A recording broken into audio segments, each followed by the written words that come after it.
Why don't airlines fly over Tibet?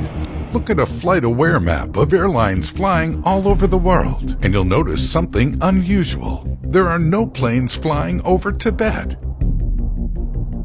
The autonomous region of Tibet lies in the southwest part of China and borders India to the west, Nepal to the southwest, and Burma and Bhutan to the southeast.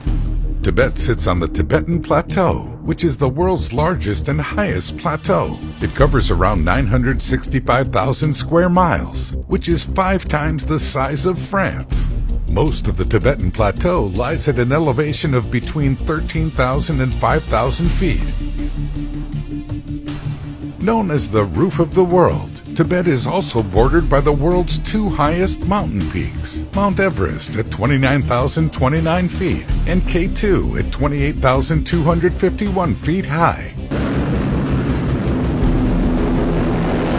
During World War II, flying over Tibet was called flying the hump.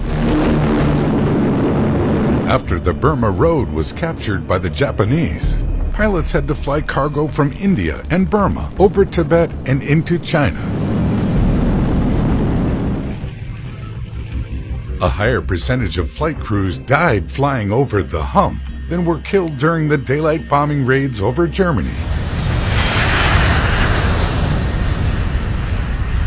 Flying over Tibet presents a problem for airliners for 4 reasons.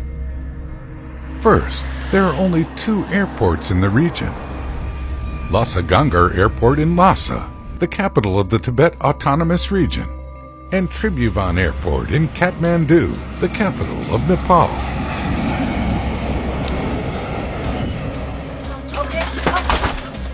If there is a medical emergency on board an aircraft, there are no alternative airfields on which to land.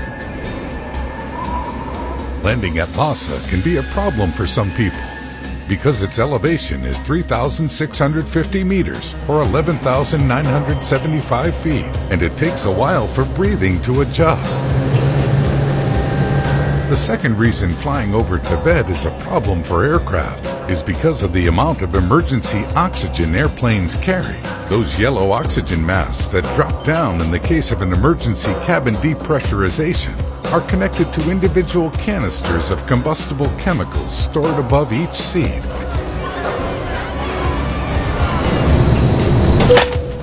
You are told to pull down your mask because that motion ignites the chemicals which produce the oxygen.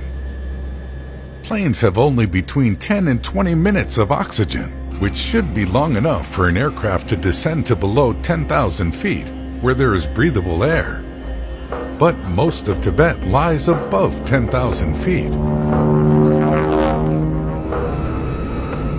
The third reason flying over Tibet presents a problem for airliners is because of engine-out drift-down procedures.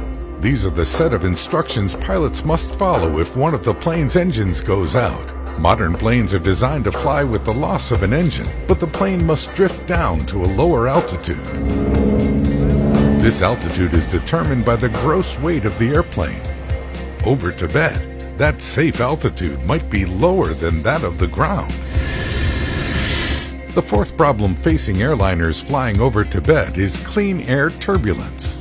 This type of turbulence can't be seen or predicted in advance by pilots. It is caused by eddies of air created when the airflow is disrupted by the Great Mountains in areas that have strong perpendicular winds and where temperature inversions are common.